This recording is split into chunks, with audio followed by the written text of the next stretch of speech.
probablemente ha sido un buen maestro, un buen profeta. Quién sabe, le damos algunos denominativos especiales a nuestro Señor, pero no lo reconocemos como Dios, ¿no? Ese es uno de los grandes problemas de la humanidad. Y las religiones mismas a Jesús lo visualizan como un buen hombre, ¿no? Pero la verdad es que Jesús no es solamente un buen hombre, ¿no? Sino ha sido un hombre perfecto, pero tampoco era un ser divino, es Dios, ¿no? Que se ha encarnado para venir a dar su vida por nosotros. Bien, vamos a comentar eso en el día de hoy, algunos aspectos de la vida de nuestro Señor Jesucristo. Oraremos para empezar esta prédica. Amado Señor, gracias por tu infinito amor, por el día que nos has dado, que es este día domingo. Gracias, Padre, porque podemos compartir tu palabra, podemos reflexionar en torno a ella, y tú siempre estás presente en nuestras vidas. A veces aparentemente notamos que tú estás en silencio, pero sin embargo eso no es así, Padre amado. Tú estás siempre presente. Te pido por favor que hoy día esta palabra que se va a compartir llegue a los corazones, se reflexione sobre ella y la apliquemos sobre todo a nuestras vidas, a nuestra forma de vivir y a nuestra forma de pensar. Gracias, Padre, por la vida de todos mis hermanos que están presentes aquí escuchando esta palabra, por los que no han podido llegar. Siempre ponga en su corazón la alegría de poder buscarte, de poder conocerte, de poder aprender más de ti, Padre amado, y que no se alejen de tu persona. Gracias, Señor, en el nombre precioso de nuestro Señor Jesucristo. Amén. Amén. Bien, la palabra que vamos a compartir está en base al libro de Mateo. O sea, como siempre, nuestro mensaje, ¿no? Pero aquí vamos a utilizar Mateo 16, 13, 15, ¿no? Si pueden abrir su Biblia en Mateo 16, capítulo 16, 13 al 15. En base a toda esa parte vamos a compartir, ¿no? Si alguien me lo puede leer, 16, 13 al 15, que está en la lámina, pero si tienen la Biblia, mejor. Adelante, hermano Carlos. Amén. Confesión de Pedro, dice el versículo 13. Viniendo Jesús a la región de Cesarea de Filipo, preguntó a sus discípulos diciendo: ¿quién dicen los hombres que es el Hijo del Hombre? Ellos dijeron: unos Juan el Bautista, otros Elías y otros Jeremías o alguno de los profetas. Él les dijo, versículo 15: ¿y vosotros? ¿Quién decís que soy yo? Bien, qué pregunta más profunda, ¿no? ¿Quién soy yo? Les dice básicamente. ¿Qué piensa el mundo? Aquí hay dos preguntas implícitas muy interesantes que hace nuestro Señor Jesucristo. Primero una pregunta: ¿qué piensa el mundo de mí? A ver, ¿qué dice el mundo de mí? A veces preguntamos, a ver, ¿qué dice el vecino de mí? ¿O qué tal? ¿No? ¿Qué dicen los hombres de mí? Es una pregunta que les lanza nuestro Señor Jesucristo a los discípulos. Y después le dice, a ver, después de un rato, ¿qué piensan ustedes? ¿Quién soy yo? Y ahí va a venir una respuesta bien trascendente que hace Pedro. Pedro, el más habladorcito, el más impetuoso, y él da una respuesta que la vamos a analizar de quién es nuestro Señor Jesucristo. Bien, como siempre, nuestra predicación tiene esos, así que vamos a esos puntos, ¿no? El contexto, el cuerpo y la conclusión, y vamos a analizar un poquito en el contexto qué es lo que sucede. Como estamos basando nuestro estudio en el libro de Mateo, ¿no? Vamos a comentar algo del libro de Mateo, ¿no? El libro de Mateo, el Evangelio de Mateo, en su contexto, tiene como tema central el reino de Dios. El reino de Dios se ha manifestado, ¿no? Justamente quien lo anunció en el Nuevo Testamento, empezó anunciando el reino de Dios, fue Juan el Bautista, que lo empezó. Decía: arrepentíos, que el reino de Dios se ha acercado, ¿sí? Y justo refiriéndose él a nuestro Señor Jesucristo, que había venido, había nacido, ¿no? Entonces el reino de Dios se ha acercado. Entonces Mateo, y el segundo personaje, la segunda persona que realmente enunció el reino de Dios y mostró evidencia del reino de Dios a través de su vida y de sus milagros fue el Señor Jesucristo.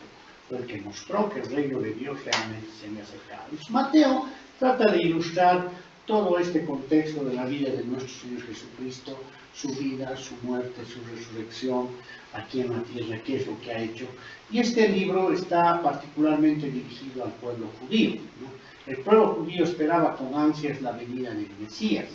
Entonces, Mateo, que era un publicano, ¿no?, un cobrador de impuestos, que fue elegido por nuestro Señor Jesucristo, se dedicó a escribir toda esta historia desde esa perspectiva de contar, de remarcar toda la vida de nuestro Señor Jesucristo al pueblo judío, ¿no?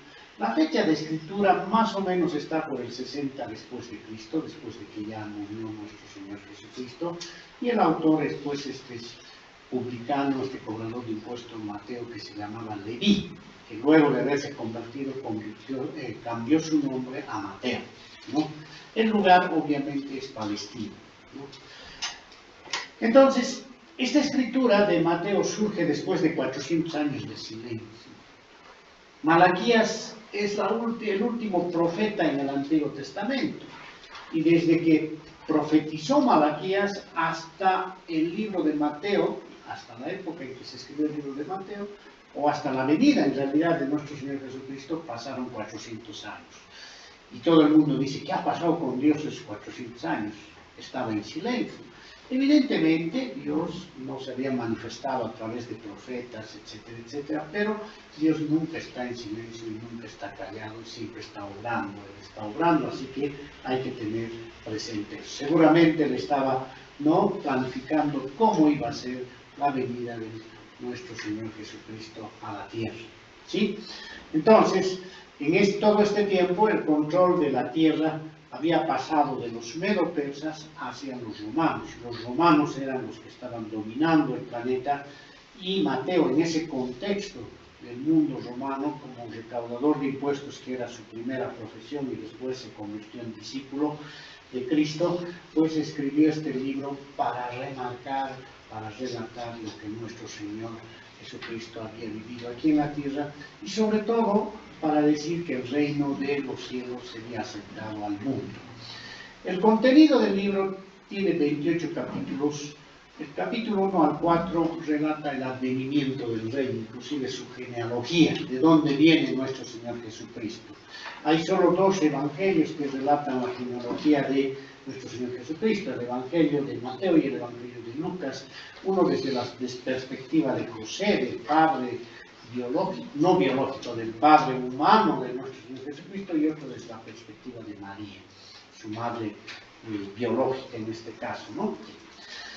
El advenimiento del rey, del 1 al 4. Del capítulo 5 al 9 muestra la autoridad del rey, la autoridad del Mesías, ¿no? Del 10 al 12, los objetivos del rey. Del 13 al 17, los adversarios del rey, todos los fariseos, todos los que habían negado al Mesías. Del 18 al 23, la administración del rey, todo lo que comunicó para antes de irse a la cruz, dejó toda una serie de ordenanzas, de plan a sus discípulos para que ellos vayan predicando el Evangelio. Y el capítulo 24 al 28, la expiación del rey. Relata cómo nuestro Señor Jesucristo ha sido llevado a la cruz y ha muerto por nosotros. Bien, entonces, el comunicado de Mateo es sobre todo sobre el Rey del mundo. ¿Qué nos comunica? Que el Rey del mundo ha venido a dar su vida por nosotros. Su milagroso nacimiento, su vida perfecta, sus enseñanzas, sus milagros y su triunfo sobre la muerte. Eso es lo que nos relata este libro de Mateo. Jesús vino a la tierra a morir y a pagar la pena de todos los pecados de la humanidad, y con su resurrección iniciar su reinado. Inmediatamente ha resucitado y se ha ido al cielo, está sentado a la diestra del Padre, pero un día va a volver para reinar aquí en la tierra. Eso es lo que nosotros llamamos el milenio, ¿no? Donde nuestro Señor Jesucristo 1000 años va a reinar junto a su iglesia. ¿Y su iglesia quiénes somos? Somos nosotros. Vamos a reinar con el Señor Jesucristo, ¿no? Entonces, Las enseñanzas de Mateo básicamente como un mensaje podemos decir que nos exhortan, ¿no?, al relatar la vida de nuestro Señor Jesucristo, a prepararnos para ese reino futuro que ha de venir y estar con nuestro Señor Jesucristo, ¿no? Bien, Mateo 4:17 dice: desde entonces comenzó Jesús a predicar y a decir: arrepentíos, porque el reino de los cielos se ha acercado, ¿no? Nuestro Señor había bajado y había traído consigo el reino de los cielos hacia nosotros, queridos hermanos. Bien, eso en un primer contexto sobre el libro de Mateo, ¿no? Ahora viene, perdón, antes de pasarme, ¿sí?, la pregunta, ¿no? Miren, en esto que hemos leído en el versículo 13 al 15, ¿no? ¿Sí? En realidad, Jesucristo está haciendo dos preguntas bien claves, ¿no? Una primera pregunta es: ¿quiénes dicen que soy? ¿Qué dice la gente en realidad de mí, del Hijo del Hombre? Es un título que relata, o que se llama, remarca la humanidad de nuestro Señor Jesucristo. ¿Quién es el Hijo del Hombre?, ¿no? Y después a los discípulos ya particularmente les hace la pregunta: ¿y ustedes quién dicen que soy yo? Hace esa pregunta dicha en dos contextos, ¿no?, para la gente y para los discípulos. En todo su ministerio, nuestro Señor Jesucristo siempre dio pruebas de que era el Hijo de Dios, y dio pruebas a través de sus milagros, ¿no? Jesús sabía quién era, por eso él decía: yo soy, el yo soy, clarísimo, ¿no? En el Evangelio de Juan repite esta versión del yo soy como siete veces, donde dice: yo soy la puerta, yo soy el pan de vida, ¿no?, yo soy el pastor, el buen pastor, etc. Va dando varias indicaciones de que él es Dios, porque el yo soy se atribuye a Dios. Jehová quiere decir yo soy, básicamente, ¿no? Y en el Antiguo Testamento sabemos que cuando Moisés recibió la visión de la zarza ardiente, le preguntó a Dios y le dijo: ¿y yo en nombre de quién voy a ir? ¿Quién eres tú? Y nuestro Señor Dios, ¿no?, el Señor, nuestro Dios, le responde y le dice: vas a decir: yo soy, te ha mandado, yo soy. Entonces Jesucristo, ¿sí?, justamente en muchas partes del Nuevo Testamento remarca esta situación: yo soy. ¿Ven? Entonces, esto nos da indicios muy claros y nos da pruebas contundentes de que Dios para sí, Jesucristo para sí mismo decía: soy Dios, soy el Hijo de Dios, ¿no?, y he venido a cumplir una misión. Sin embargo, a pesar de todas las evidencias que había dado nuestro Señor Jesucristo de que Él era Dios, de que Él era el Hijo de Dios, la gente no creía, ¿no? Miren, imagínense en esas épocas que Jesucristo hizo milagros, la gente no creía. Hoy en día, aparentemente no hay milagros de Dios, la gente es todavía más reacia y más reticente a creer, ¿no? A pesar que criticamos a los judíos por haber rechazado al Mesías, en cierta forma nosotros también lo estamos rechazando. En realidad, para una buena parte de la gente de la humanidad, Jesucristo no es Dios. Y Jesucristo siempre en su ministerio, cuando estuvo en la tierra, lanzaba estas preguntas, ¿no? Miren, en este tiempo vivimos tiempos de mucha información, con la inteligencia artificial. Es interesante cómo trabaja todo esto, la tecnología ha subido. Estoy manejando una aplicación muy interesante que la he adquirido, ¿no? Interesante que en base a la inteligencia artificial tú colocas un versículo de la Biblia y te genera un sermón. ¿Ya? Un sermón perfecto, bien interesante, pero tienes que hacerle tus ajustes porque no es, bueno, ayuda, ¿no? Ayuda, ¿no? Pero no es pues la panacea, como para decir: aquí está realmente la palabra de Dios. Hay muchas repeticiones. Vivimos un mundo de mucha información, hay muchas facilidades, pero este sermón desarrollado por evangelistas, por personas que aman a Dios, interesante, un esfuerzo muy loable, digamos, para eso, pero en ningún momento va a sustituir la verdadera predicación expositiva, la que hacemos en base a una reflexión profunda de la vida. Pero es una ayuda, vivimos un tiempo de mucha información, pero esa información también trae confusión, ¿no? Confusión, ¿no? Muchas veces, ¿no? Porque nosotros podemos creer a eso que está diciendo y por ahí hay alguna distorsión. No se olviden que todo esto que la inteligencia artificial construye está en base a información que el hombre le ha dado, ¿no? El ser humano ha dado, ¿no? a la computadora. Se han creado bases de datos inmensas y lo que hace la computadora cuando tú haces una búsqueda en inteligencia artificial es que utilizando las palabras claves, el prompt que llaman, tú le pones todo eso, va y busca en todas las bases de datos que hay en internet, en todo el mundo, y va buscando y va sacando la información. A él no le preocupa si eso es moral o no es moral, o si es verídico al 100%, si está contrastado al 100%, pero saca toda la información. Ponle tu nombre, vas a ver y te va a decir quién eres, ¿no? En base a la información que hay en internet. ¿Sí? Pongan a ver su nombre al chat GPT, van a ver y les va a decir, usted es un profesional de Bolivia, tal, conocido, tales cosas, te va a decir. Es así. Todo, ¿no? ¿En qué saca eso? ¿En qué está basado? En la información que está dada por el hombre. Entonces, yo no digo que yo uso, digamos, estoy usando recién como una guía, estoy viendo, estoy probando, ¿no? Pero ya en 2 prédicas ya que he visto, entonces estoy sacando algunas cosas, algunas ideas, pero en realidad tengo que ir nomás a la Biblia y tengo que ir profundizando en lo que nuestro Señor pone en nuestros corazones. Pero no me niego a eso, a usar de alguna manera como alguna ayuda, y que es lo que debemos hacer y tener mucho cuidado para no confundir, ¿no? Las redes sociales, la televisión, la filosofía, la religiosidad y hasta los púlpitos evangélicos nos ofrecen diversas opiniones acerca de quién es Jesús, ¿no? Pongamos a tu inteligencia artificial, ¿quién es Jesús? Te va a decir, es un profeta del Antiguo Testamento, ¿no? Pero ahí que encuentres remarcado que es Dios mismo, así en toda su extensión, medio complicadito, ¿no? ¿Por qué? Porque está sacando la información de las bases de datos. Muchos dicen que es un profeta, otros dicen que es un revolucionario, otros dicen que es un maestro, ¿no? Etcétera, etcétera, que es un ejemplo moral, ¿no? ¿Sí? Y que ha venido al mundo para darnos ejemplo, para ser buenas gentes. Mentira, ¿no ve?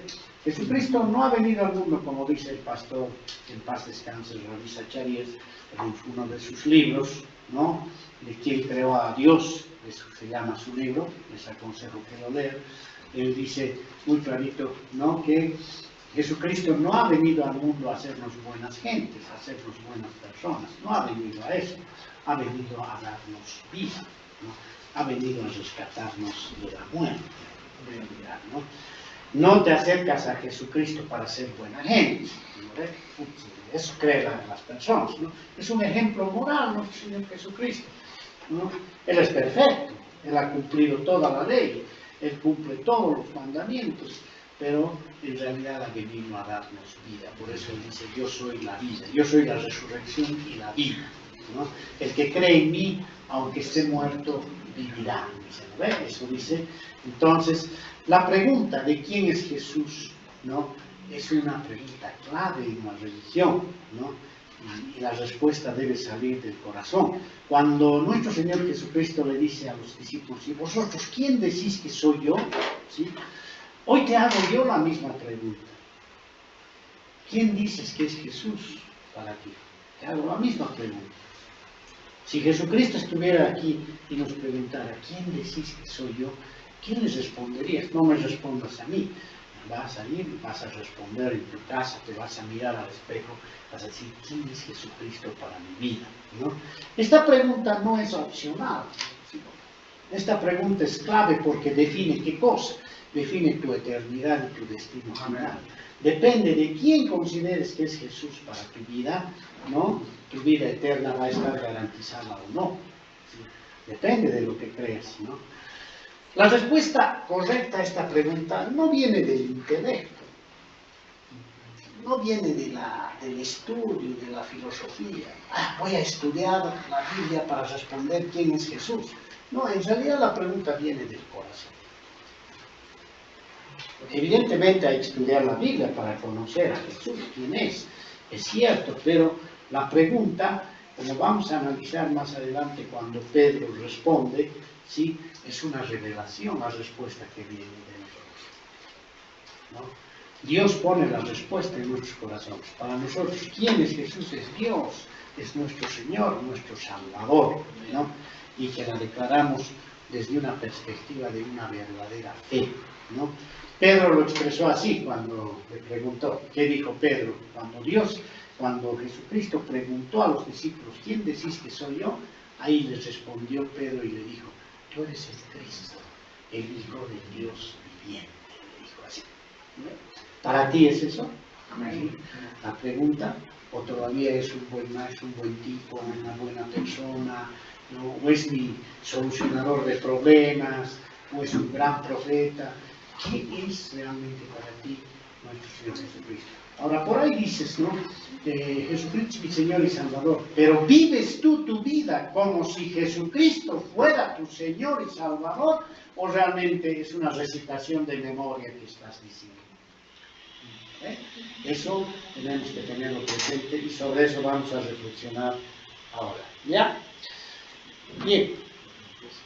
Hemos lanzado la pregunta, ¿no? Ahora he dividido esta prédica. La pregunta que muchos deben hacerme, ¿por qué lo divide siempre en tres? Bueno, la predicación expositiva siempre tiene esa característica, ¿no? Tres, ¿no? En este sermón, en este software de sermón de la inteligencia artificial, todo lo divide también en tres, ¿no? Entonces quiere decir que está tomando, y dice, ¿no? Hay en las recomendaciones que toman información para hacer un sermón de tipo expositivo. Y es la característica de los sermones expositivos, ¿no? Ahora, no todos, ¿no? A veces utilizamos 4 o 5, pero en general en 3. ¿Y por qué me gusta a mí el 3? Porque yo creo que Dios Padre, Dios Hijo, Dios Espíritu es lo que nos guía a nosotros en todo, ¿no? 3 ideas centrales, una trilogía, ¿no? Que nos guía. Han visto que yo utilizo muchas trilogías en todas mis explicaciones, pues porque justamente creo en eso, ¿no? De que nuestro Dios subsiste en 3 personas, que es Dios el Padre, Dios el Hijo y Dios el Espíritu Santo. Y ahí se da todo el plan de salvación para la humanidad, ¿no? Con el Padre, con el Hijo y con el Espíritu Santo. ¿Ya? Bien, entonces lo he dividido en 3. Primero, ¿qué significa esta declaración que Pedro hace? Tú eres el Cristo, el Hijo del Dios viviente. Para mí significa 3 cosas. Que Cristo es el ungido de Dios, es el Hijo de Dios y es la revelación de Dios. Lo que ha dicho Pedro, y lo vamos a leer justamente en el libro de Mateo, donde estamos, que se llama Reflexionando, Mateo capítulo 16, ¿no?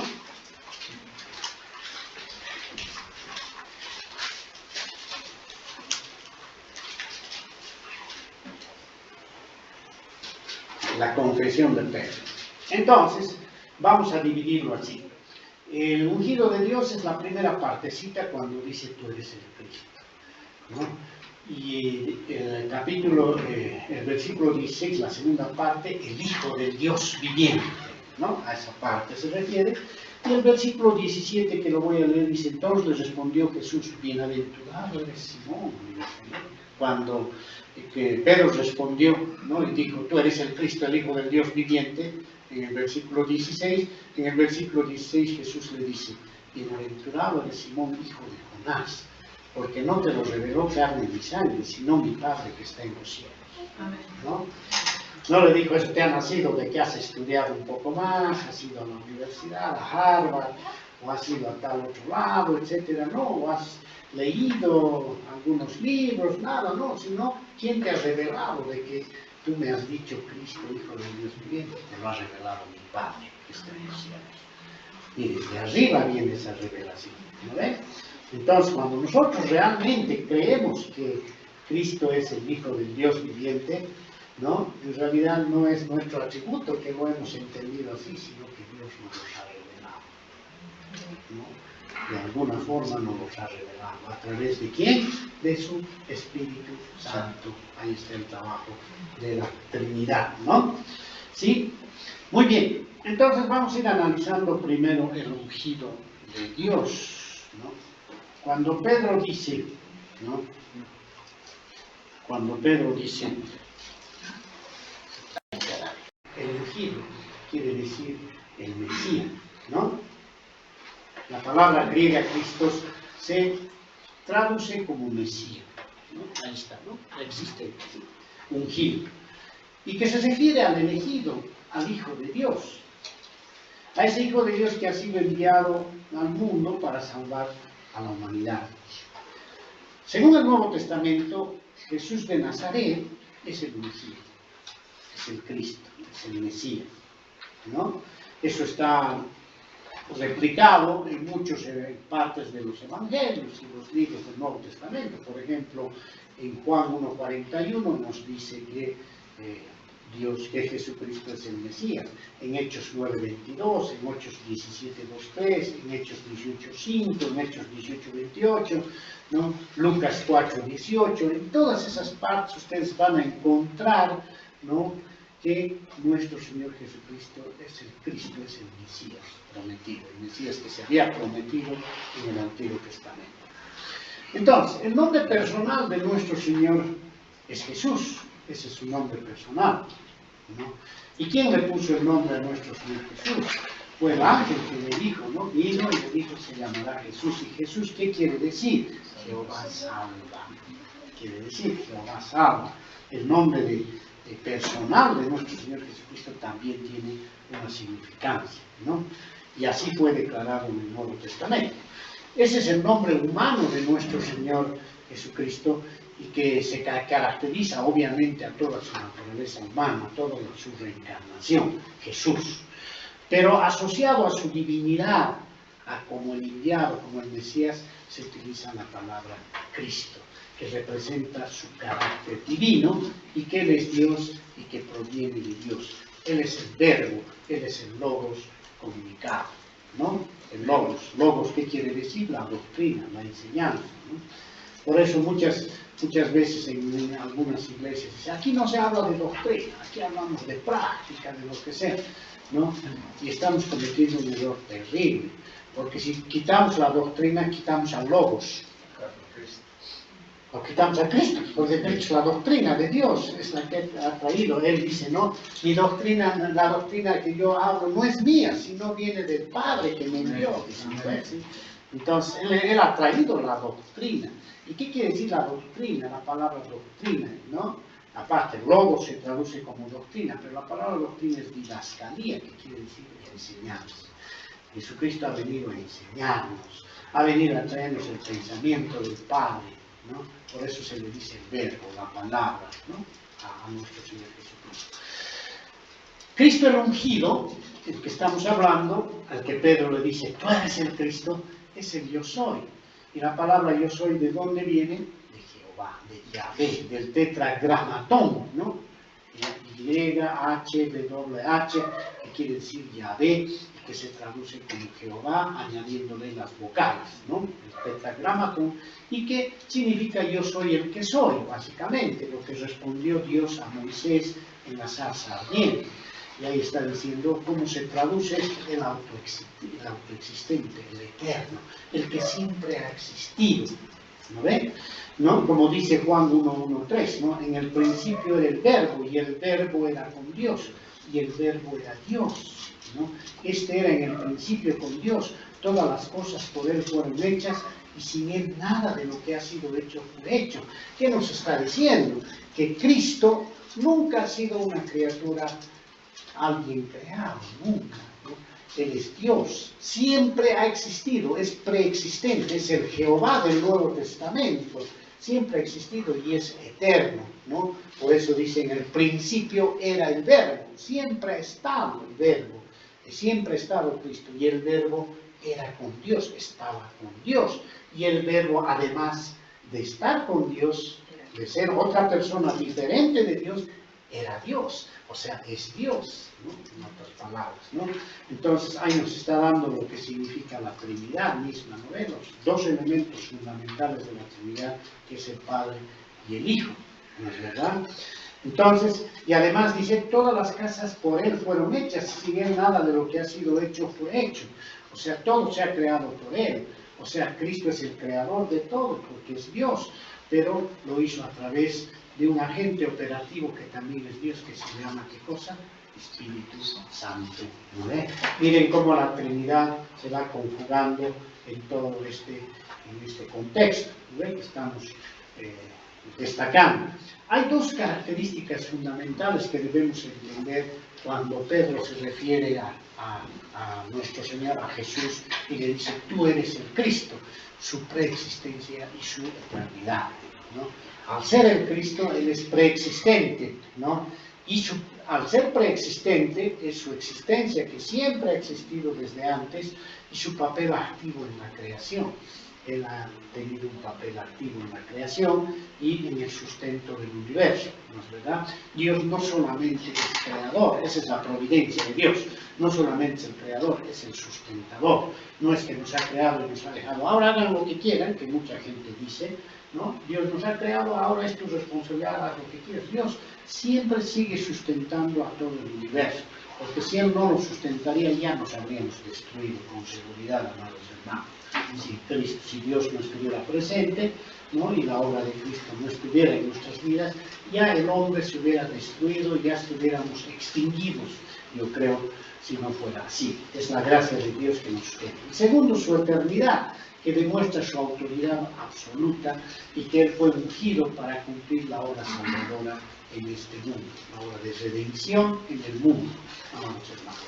Entonces, cuando Pedro le dice, tú eres el Cristo, está reconociendo dos elementos fundamentales que quiero que se lo metan en su cabeza: la preexistencia de Dios y la eternidad de Dios. Y al ser preexistente y eterno es Dios, ¿no?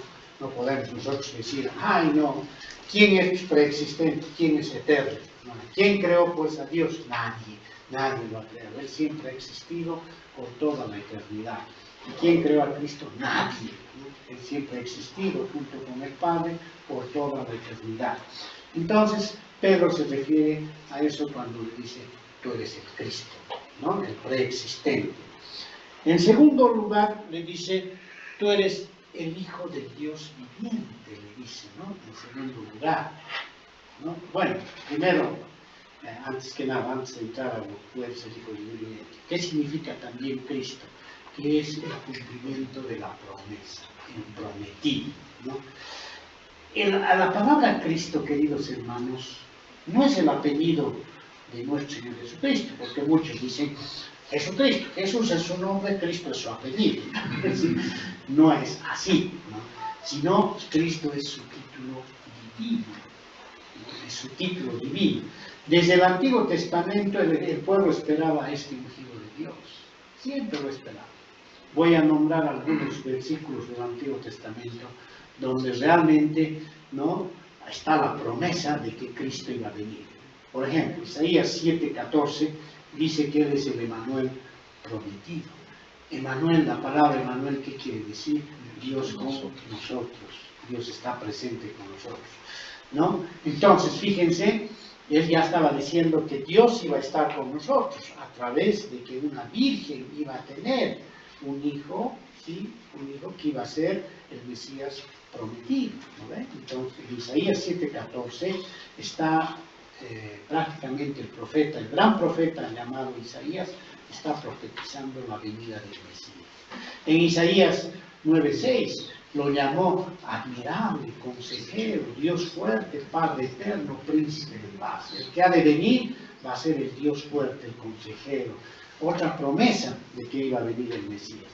Daniel 9:25 predice como la venida del Mesías príncipe, como el príncipe, ¿no? Entonces, y fíjense, varios pasajes del Antiguo Testamento están prediciendo la venida del Mesías. Los salmos hablaban de Él como Rey y Redentor. Varios de los salmos hablan de Jesús como Rey y Redentor. El Rey que va a venir, el Redentor que va a venir. Entonces, fíjense, la profecía abunda en distintas formas de cómo el Mesías iba a venir. Es más, cuando Pedro dice, ¿no?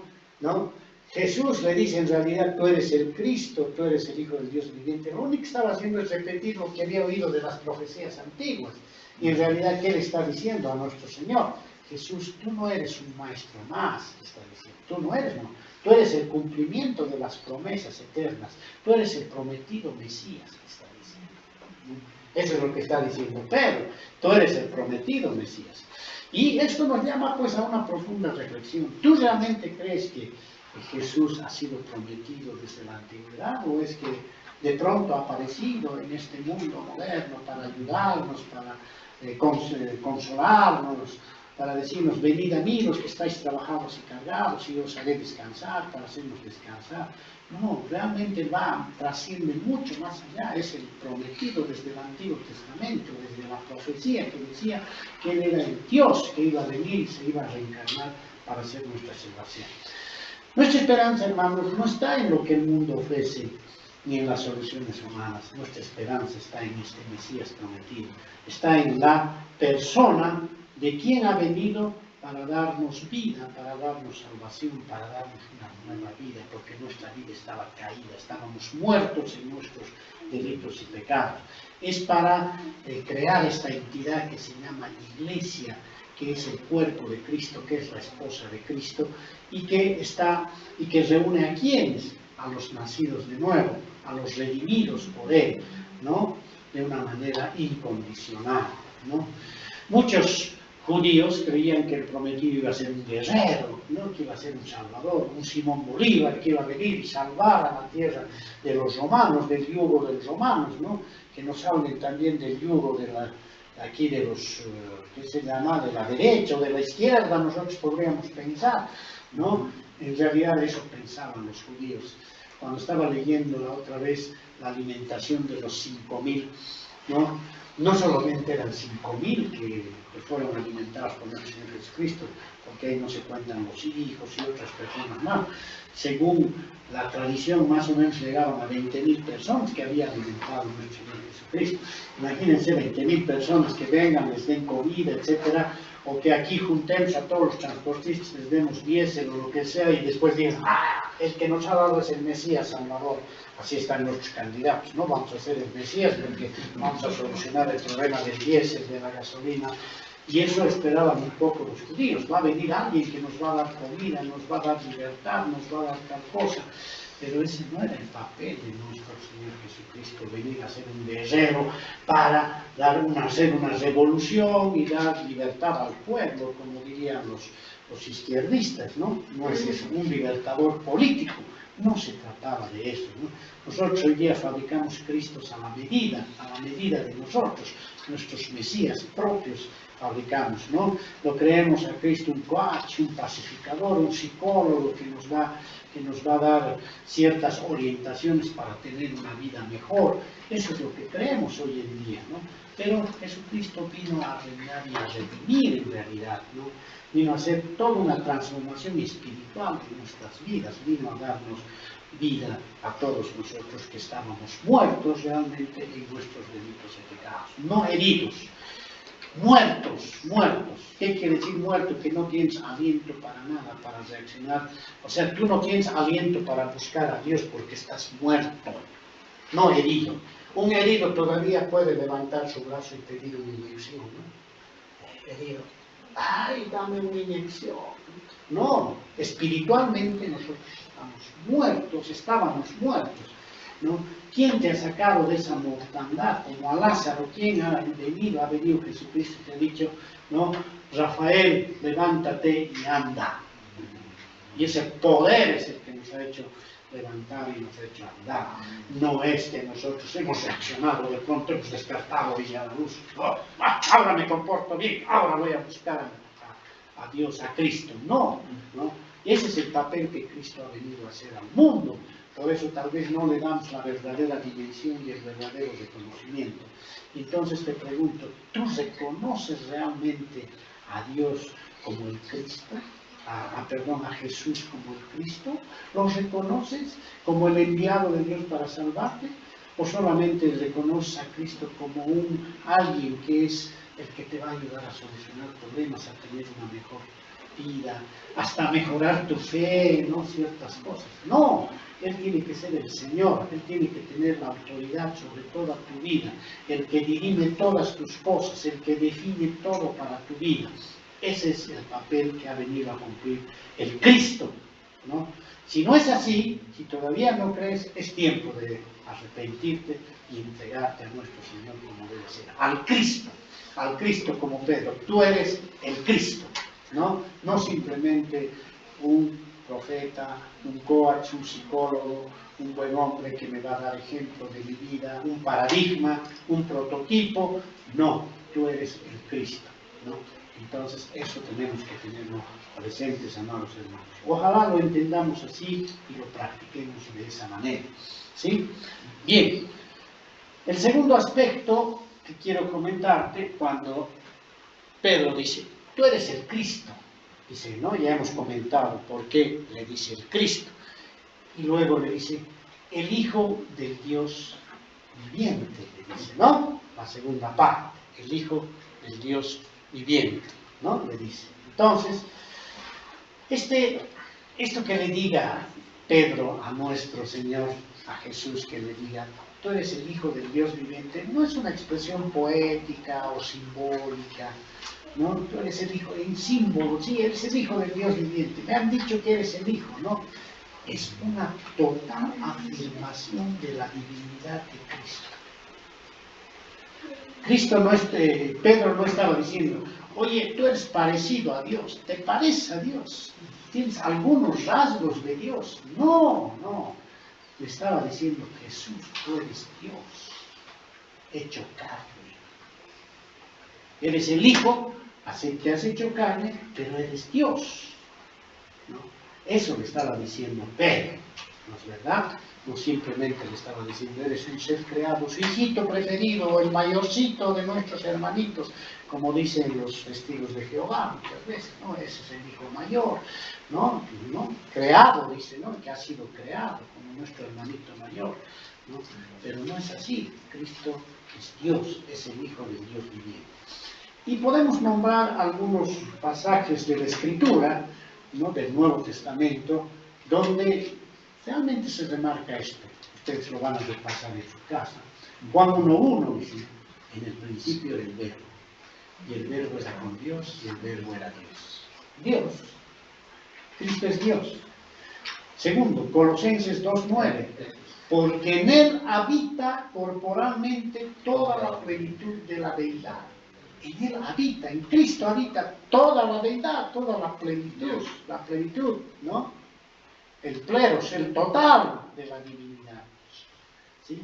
Juan 10:30, yo y el Padre uno somos, yo y el Padre uno somos, no estamos partidos, solo somos uno, unidad en la Trinidad, ¿no ve? Ahí así. Tito 2:13, aguardando la esperanza bienaventurada y la manifestación gloriosa de nuestro gran Dios y Salvador Jesucristo. Dios. Anótense los versículos. Juan 1:1, Colosenses 2:9, Juan 10:30, Tito 2:13, están diciendo muy claramente que Cristo es Dios. Entonces, amados hermanos, Jesús no es simplemente pues un enviado, ¿no? Cuando hace rato hacía la pregunta a nuestro Señor, ¿quién dice la gente que es el Hijo del Hombre? A unos dicen que eres Elías, Jeremías, ¿no? Elías han sido enviados. Pero Cristo no solo ha sido enviado, Él es Dios encarnado, ¿no? Es muy diferente, ¿no? Jesús es Dios mismo que descendió en forma humana para salvar. Miren lo que dice este autor C.S. Lewis, el autor de las Crónicas de Narnia, que era ateo y después se convirtió. En uno de sus libros dice, no podemos decir que Jesús fue solo un buen maestro. Si lo que él dijo sobre sí mismo no es cierto, él dijo que es Dios, ¿no ve? Yo soy, todo dijo, sería un loco o un mentiroso. Pero si fue cierto, entonces Él es el Señor. A ver, imagínense a alguien que salga aquí a la calle. Ahora hay un profeta que está diciendo que Él es Jesús, Él es Dios encarnado en Estados Unidos. Sí, ha aparecido uno de origen árabe. ¿Sí? Entonces, yo si salgo a la calle y empiezo a decir por la calle, yo soy Jesucristo, así está loco, che, le ha afectado, ¿no? Algo le ha tocado su cabeza, ¿no? Está loco, ¿no? Yo soy Cristo. Yo soy el pan de vida, yo soy la resurrección y la muerte. Que salga a la calle y diga eso, me van a creer un loco, ¿verdad? ¿Sí? Jesucristo dijo eso, pero Él no es un loco. Él lo dijo porque esa es la verdad. Porque Él es el camino, la verdad y la vida. ¿No ve? Entonces, si Él no es un loco que tiene que ir a un manicomio, además Jesucristo en toda su vida terrenal siempre demostró una cordura total, jamás demostró que era un loco, un gadareno, un poseído, ninguna situación, ¿no es verdad? Entonces, si Él no es un loco, no es un mentiroso, pues es Dios, es maestro. Eso es lo que dice C.S. Lewis, ¿no? Y en un libro que tal vez muchos lo han leído, La evidencia de un veredicto, alguien lo ha leído, de Josh McDowell, ¿no? Ahí se dan las pruebas justamente de que nuestro Señor Jesucristo es Dios. Las pruebas que están escritas, todos los escritos que prueban que nuestro Señor Jesucristo es la deidad eterna. Miren, en el mundo hay muchas doctrinas que han ido contra la deidad de Cristo, ¿no? Una de las doctrinas muy conocidas que se llama es el arrianismo. El arrianismo, que nació hace muchos años, por la Edad Media más o menos, negaba totalmente la divinidad de Jesús. Decía que Cristo era solo un hombre bueno que ha venido, etc., ¿no? Y numerosas sectas y religiones en el mundo tratan de afirmar que Cristo no es Dios, ¿no? Hay, ¿no? Sí, así tenemos a muchas religiones y muchas filosofías que han negado realmente que Cristo es Dios. Por ejemplo, el mismo Islam, ¿no? Dice que, por ejemplo, Mahoma era un profeta mayor que nuestro Señor Jesucristo, ¿no? Entonces, para ellos, Jesucristo era un profeta más. Niegan la deidad de nuestro Señor Jesucristo. La pregunta que te hago es, ¿adoras a Jesús como Dios? ¿O lo respetas? ¿O lo adoras como un simple hombre o lo que sea? Debemos adorar a nuestro Señor Jesucristo como Dios. No lo veas a Cristo como un recurso para que te salve de muchos problemas, de muchas situaciones. En realidad Él es la solución a todos los problemas. Cuando encontramos a Cristo, encontramos sentido a nuestra vida. ¿Sí? Cuando encontramos a Cristo y lo tenemos en el corazón, tenemos respuesta a muchas incógnitas que en nuestra vida se han ido dando. Pero su función de Cristo trasciende más allá, ¿no? Es traernos y darnos vida, ¿no? Podemos ser salvos. Aquí quiero que entiendan una cosa. Hay gente que dice, tú te vas a ir al cielo, eres salvo. Sí, me voy al cielo. ¿Pero crees en la divinidad de Jesucristo? No. Yo creo que Cristo no es Dios. Hay mucha gente. Yo creo en Dios. El otro día nomás que hablábamos con una señora, con mi esposa, ¿no? Yo creo en Dios. Y guardo los 10 mandamientos. ¿Listo? Ahí está, ahí se limitan mis cosas. Y con eso estoy tranquila, decía la señora, con eso ya sé que en realidad me voy a ir al cielo, soy salvo. Ahí se acaban mis historias. ¿Eh? ¡Mentira! Si tú no crees que Cristo es Dios, no vas a ser salvo. Jamás la vida. Porque la palabra dice que la forma de llegar al Padre es a través de mirar a Cristo, a través de creer en la obra de la cruz. Eso dice la palabra de Dios. No hay otra forma, otra manera de acercarse al Padre. Y al acercarte a Cristo, te acercas a Dios, porque el Padre y Cristo son uno. Yo y el Padre uno somos. Eso es lo que nos está diciendo, ¿no? Jesucristo no vino a enseñar moral, amados hermanos, vino a morir por nuestros pecados, a resucitar y ofrecernos vida eterna para que estemos eternamente con el Padre, allá adorándolo en toda nuestra existencia eterna que la vamos a tener con Él. ¿Sí? Bien, esa es la parte divina de nuestro Señor Jesucristo, Él es el divino. Pero también hay una parte humana de nuestro Señor Jesucristo, ¿no? Eso se llama unión hipostática, que Cristo no es, algunos dicen, ¿no? Alguna vez, la otra vez nomás oía a un predicador que decía, hermanos, les decía, ¿no? Escúchenme, Jesucristo es 100% hombre y 100% Dios. Decía, ¿no? Equivocado. ¿Por qué yo no puedo ponerle número a la humanidad y a la divinidad? ¿Por qué no 101% o 99% por ahí, ¿no? En realidad, ¿no? Deberíamos decir que Jesucristo es verdaderamente Dios y verdaderamente hombre. O totalmente Dios, totalmente. No hay ya un apelativo de tipo superlativo para decir un poco más, un poco menos, o 100%, o 99%. No, es totalmente, 100%.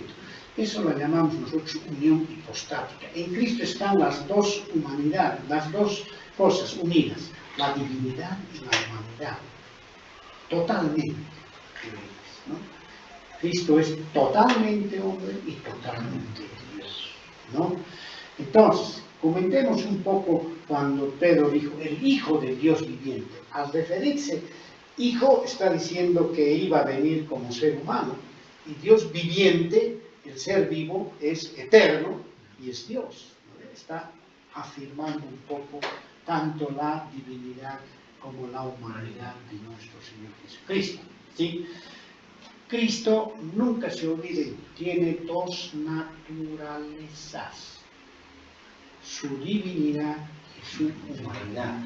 En cuanto a su humanidad, vamos a nombrar algunos textos, así como hemos nombrado en su divinidad. Filipenses 2, capítulo 2, versículos 6 al 8, ¿no? Miren, el cual, siendo en forma de Dios, no estimó el ser igual a Dios como cosa que aferrarse, sino que se despojó a sí mismo, tomando forma de siervo, hecho semejante a los hombres y estando en la condición de hombre, se humilló a sí mismo, haciéndose obediente hasta la muerte y muerte de cruz. Aquí la palabra, ¿no? Vació, aparece que Cristo se vació de su condición de Dios. Dice, ¿no? Muchos utilizan esa teoría, ¿no? Para decir, Cristo se ha vaciado de Dios y se ha vuelto hombre totalmente. Mentira. ¿No? Vaciado, ¿qué quiere decir? Que ha negado su posición de Dios, sus privilegios de Dios, ha dejado esa posición, pero nunca se ha vaciado de su condición, de su sustancia de Dios, jamás se ha vaciado de eso. Siempre ha sido Dios, ¿no? Siempre su naturaleza de Dios ha estado metido. Eso se llama kenosis. El vaciarse significa kenosis. En griego, la kenosis, ¿no?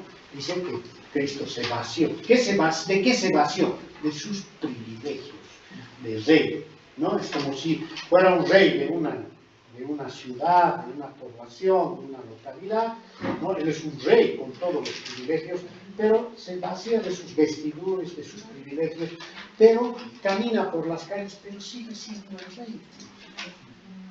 Sigue siendo el rey, ¿no? Eso es, amados hermanos. Nunca perdió su condición de rey.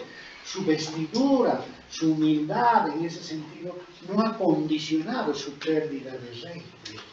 Y él no perdió su condición de Dios. Hebreos 4:15 dice, porque no tenemos un sumo sacerdote que no pueda compadecerse de nuestras debilidades, sino uno que fue tentado en toda nuestra semejanza, pero sin pecado. O sea, nuestro Señor Jesucristo tuvo que hacerse hombre, ¿para qué? Para vivir en pecado. Aunque Él no cometió pecado, ¿no? Vivió el pecado. ¿Por qué? Porque si no vivía el pecado, no podía ser nuestro representante, ¿no ve? Y si no hubiera sido Dios, no hubiera podido ser nuestro Salvador. Entonces, ahí está la lógica, digamos, que se utiliza en este razonamiento. Lucas 2:52. Y Jesús crecía en sabiduría y en estatura y en gracia para con Dios y los hombres. Era cuando todavía era 12 años, creo que tenía, ¿no? Crecía en sabiduría como ser humano, crecía, ¿no? Crecía en su mente, en todo, pero nunca perdió la condición de Dios. O sea, muchos niegan, los gnósticos, por ejemplo, niegan la humanidad de Dios y dicen, Cristo siempre ha sido el Espíritu, dicen, ¿no? ¿Sí? Niegan eso, ¿no? Y dicen, algunos dicen, ¿no? Que se han separado las dos naturalezas.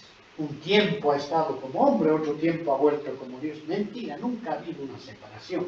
Siempre ha habido una unión hipostática, una unión de las dos naturalezas en Jesucristo, ¿no? Eso tenemos que entenderlo, porque si no entendemos eso, a veces lo vamos a ver a Cristo como un humano separado de Dios, o a veces lo vamos a ver deificado y no lo vamos a ver en su lado humano, amados hermanos, ¿no? Hay doctrinas, ¿no? Como el docetismo. El docetismo es una doctrina gnóstica que negaba la humanidad de Jesucristo. Dijo que Cristo era una ilusión, lo que veíamos de hombre, ¿no? En realidad él nunca había perdido su condición espiritual, verdad que nunca había perdido, pero se hizo totalmente hombre, porque si no hubiera sido totalmente hombre no hubiera podido representarnos, ¿no? No eran dos personas distintas, ¿no?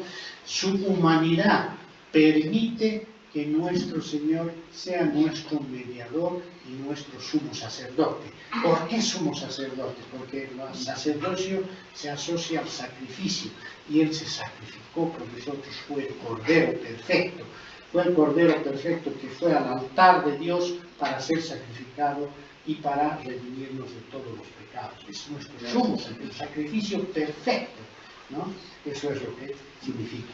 Por eso dice 1 Timoteo 2:5, ¿qué dice? Porque hay un solo Dios y un solo mediador entre Dios y los hombres. ¿Quién es el mediador? Jesucristo, hombre. Dice, ¿no ven? La parte humana de nuestro Señor Jesucristo, ¿no? Su doble naturaleza humana y divina permitió, amados hermanos, que la muerte en la cruz tenga una significancia, ¿no? Porque si solo fuera un hombre muriendo en la cruz, se hubiera perdido, ¿no?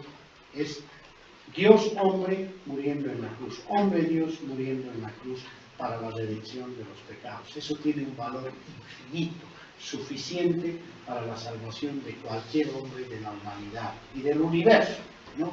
Dios hecho carne. Mi pregunta es, amado hermano que te habla, ¿reconoces a Dios, a Jesús como el Dios viviente, como aquel que ha dado su parte humana, ¿no?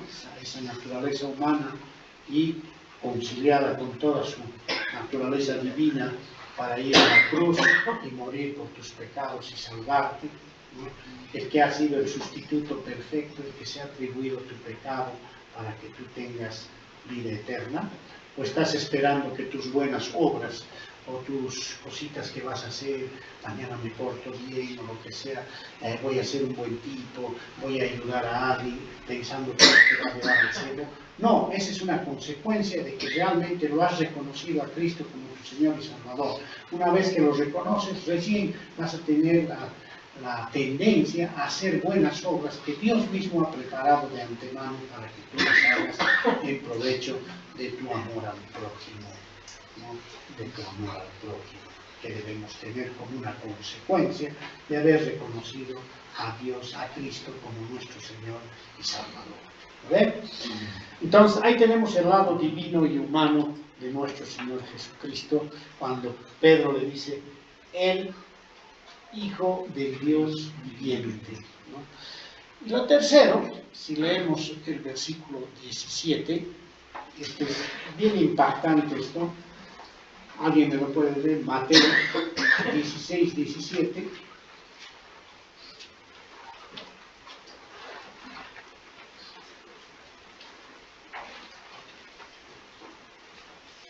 Mateo 16, 17.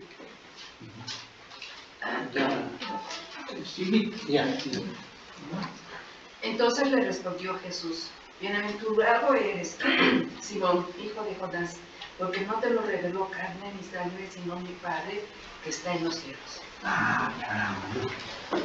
Pedro estaba revelando algo, ¿no? Estaba diciendo, bueno, yo conozco, sé, ¿no?, que tú eres Cristo, el Hijo del Dios viviente, ¿no? De cierta forma estaba mostrando un razonamiento intelectual, ¿no?, de lo que era Cristo, cuando él preguntó, ¿quién decís que soy yo? ¿No? Y el al tiro saltó, no, tú eres el Cristo, el Hijo del Dios viviente. Ah, entonces le hubieran dicho, oh, este conoce, ha estudiado, ¿no? Sí, ¿no? Realmente es discípulo de Cristo.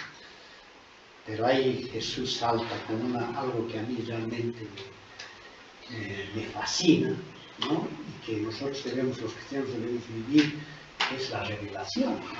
¿Qué es la revelación? Es la manifestación, el descubrimiento de un misterio, es el cortar el velo y mostrar que algo realmente era verdad, que estaba medio oculto, ¿no ves? ¿Sí?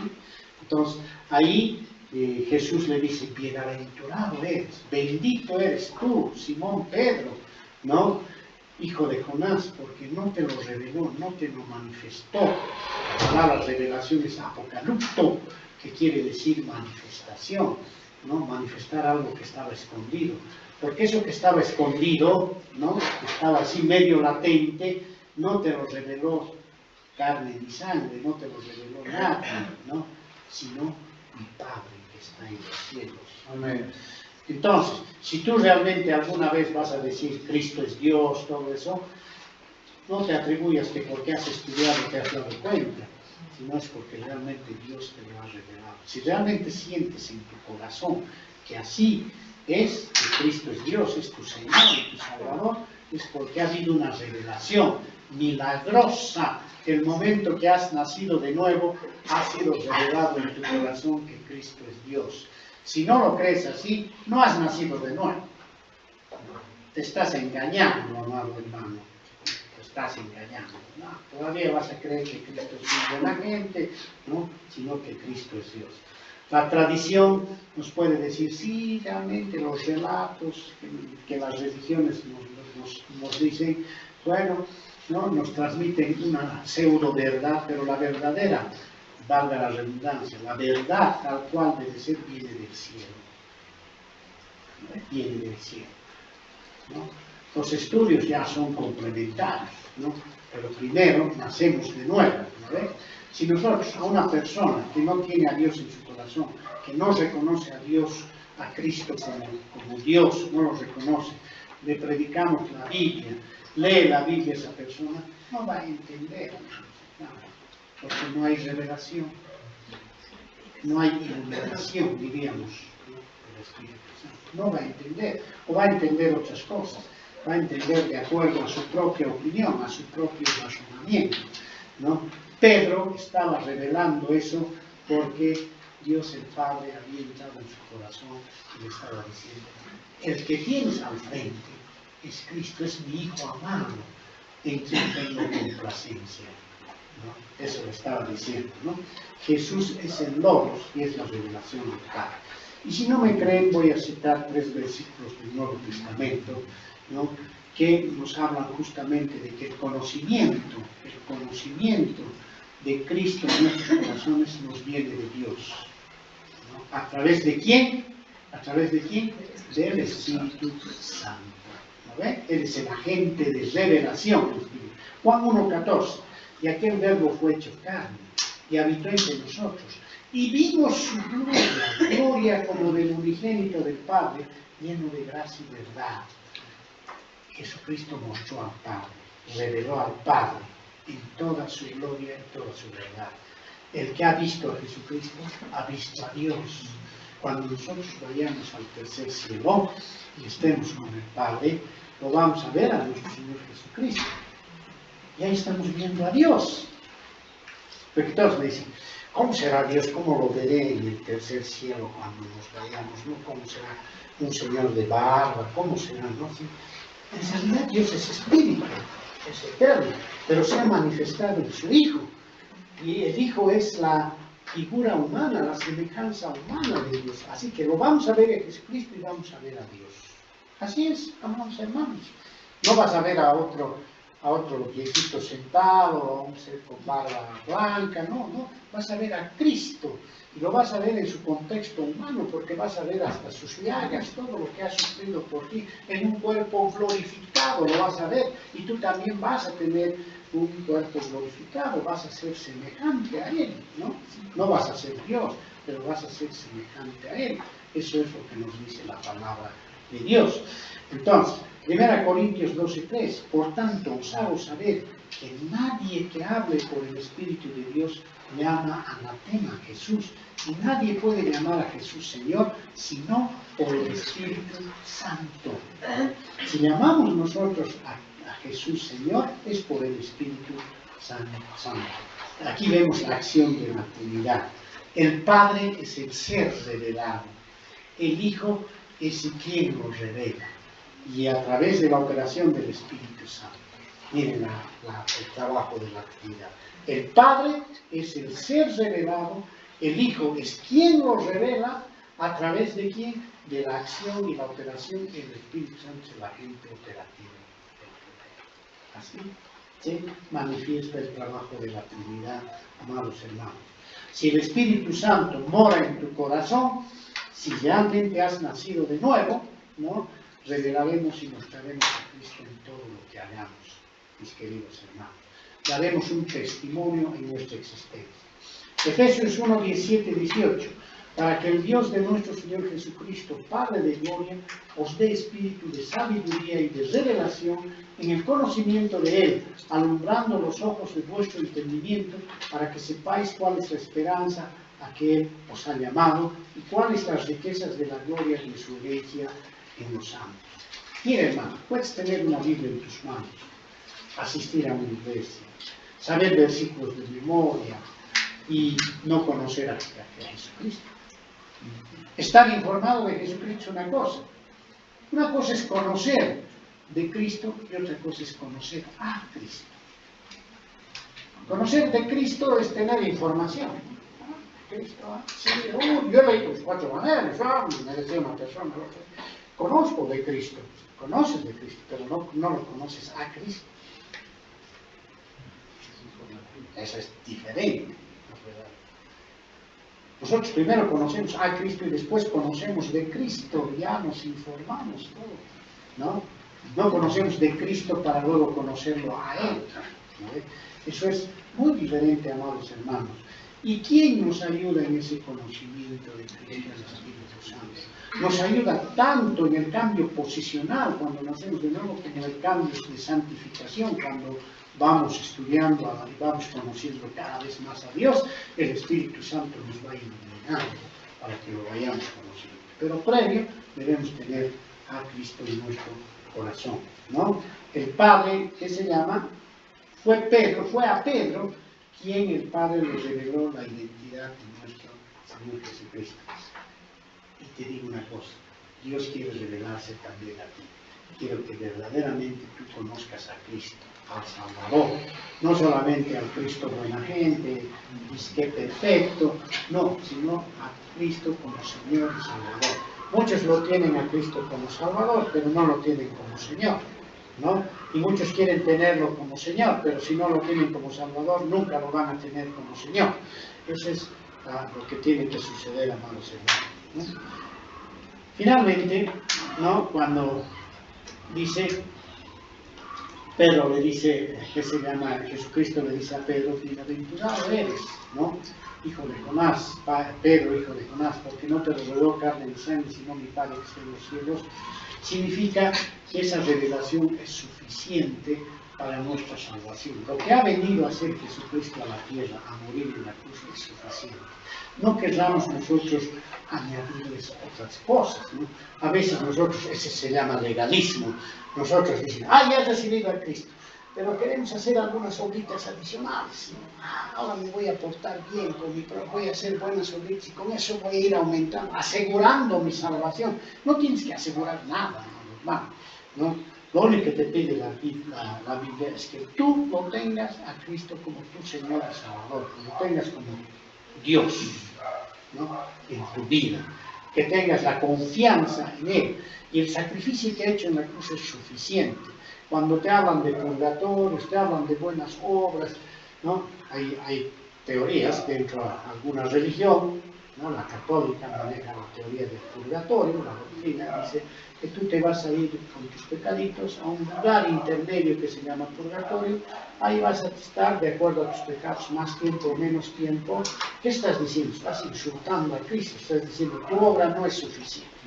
Todavía falta completar tu obra. En el purgatorio vamos a completar tu obra. Unas cuantas misas más y después tu esposo va a salir del purgatorio, ¿no? Y eso es lo que a veces, ¿no? Aunque a veces, digamos, observamos estas cosas de muchas religiones, nosotros en nuestra vida somos algo legalistas, ¿no? Y no podemos eludir, a veces nos cuesta todavía eso, porque todavía dices, ay, tengo que ir a la iglesia, porque si no Dios no me va a bendecir, ¿no? O tengo que hacer esto, ¿no? Si, no vengas a la iglesia porque Dios te va a bendecir. Ven porque realmente Jesucristo es tu Señor y Salvador, quieres tú ir a adorarlo. Porque si estás viniendo con una condición, ¿no? Estás diciendo, no es suficiente la obra que he hecho, ¿no? No es suficiente lo que Cristo ha hecho en la cruz, ¿no? Él no es Dios, pues, entonces, si no es suficiente, no es Dios. Amados hermanos, ¿no? ¿Sí? Entonces, nuestro Señor Jesús, ¿no? Es el sacrificio perfecto, el sacrificio suficiente para que tú puedas ir a la presencia del Padre. No necesitas de aditamentos, no necesitas de otras cositas, de aderezos para poder conseguir ese camino, ¿no? Hebreos 10, 14. En esa voluntad somos santificados mediante la ofrenda del cuerpo de Jesucristo hecha una vez y para siempre. Y ciertamente todo sacerdote está día a día atrás ministrando y ofreciendo muchas veces los mismos sacrificios que nunca pueden quitar los pecados. Pero Cristo, habiendo ofrecido una vez y para siempre un solo sacrificio por los pecados, se ha sentado a la diestra de Dios, de ahí en adelante esperando hasta que sus enemigos sean puestos por estrado de sus pies, porque con una sola ofrenda hizo perfectos para siempre a los santificados. No necesitamos ninguna otra cosa más. ¿No? Efesios 2, 8, 9, porque por gracia sois salvos por medio de la fe. Y esto no es de vosotros, pues es don de Dios, no por obras, para que nadie se gloríe, amados hermanos. Cristo es Dios, suficiente para llevarnos al cielo. No necesitamos de otra cosa. Ahora, es evidente que una persona que ha recibido a Cristo debe dar evidencia de que lo ha recibido, ¿no ves? Porque si no, saltaría la duda si realmente ha recibido a Cristo, si realmente lo tiene a Cristo como su Señor y Salvador. Entonces, concluimos, amados hermanos, ¿no? ¿Sí? ¿Quién es Jesús? El nombre humano de nuestro Señor Jesucristo es Jesús, ¿no ves? Sí. ¿Quién es Jesús? Jesús es el Cristo, el Hijo del Dios viviente. Él no vino a mejorar nuestra vida, sino vino a darnos nueva vida, ¿no? ¿Y cómo nos da? Muy simple. Romanos 19, si confesares con tu boca que Jesús es el Señor y creyeres en tu corazón que Dios lo levantó de los muertos, ¿qué dice? Serás salvo. No necesitas hacer otras obritas extra, lo que sea. Si ya que conoces a Jesús como el Cristo y el Hijo de Dios, vive como si Él fuera tu Señor y tu Rey, ¿no? No solamente de palabra, ¿no? Así yo tengo a... No, de mí pues Jesucristo es mi Señor y Salvador, pero tu vida indica pues otra cosa, ¿no ves? Tu vida no está mostrando que Él es tu Señor y Salvador, sigues tomando tus decisiones por ti mismo, y no es porque te has desviado. Yo creo que hay un problema más intrínseco, más grave. Realmente la pregunta es si has recibido a Cristo como tu Señor y Salvador, si has nacido de nuevo, ¿no? Porque el cristiano puede desviarse, puede tener, porque todavía hay algo de carne en nosotros, pero siempre, ¿no? Hay un arrepentimiento genuino, hay una contrición verdadera cuando el cristiano se da cuenta de que ha cometido un error, como el hijo pródigo, por ejemplo, ¿no ve? Que hemos predicado en la anterior sección, ¿sí? Se da cuenta y vuelve al redil.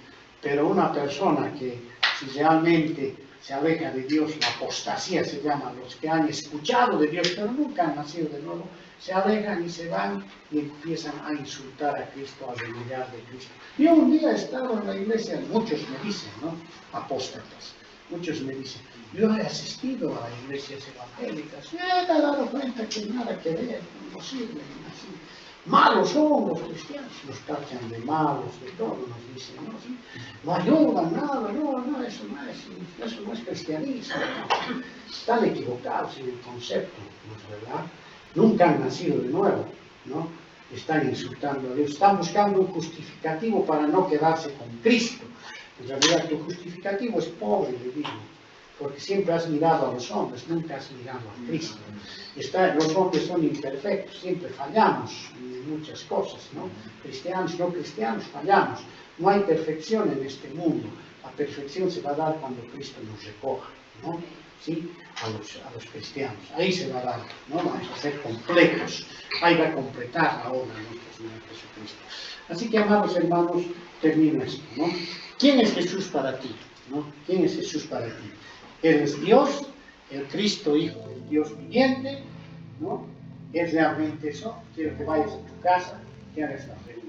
¿Quién es Dios? ¿Quién es Jesús para ti? ¿No? ¿Realmente es el Cristo, el Hijo del Dios viviente? ¿O simplemente es una buena persona? Y conocerlo no es una cuestión de tradición, de legalidad, de ritual religioso. Es una revelación que viene del Padre, ¿no? Es una revelación que viene del Padre. Entonces, realmente tú has entendido la revelación de Dios que está en la Biblia, en tu corazón, o realmente simplemente lo estás manejando de una manera conceptual, teórica, ¿no? Y no lo estás asumiendo en tu corazón, ¿no? Así que, amados hermanos, reflexionemos sobre esto, ¿no? Que es muy importante para nuestra vida.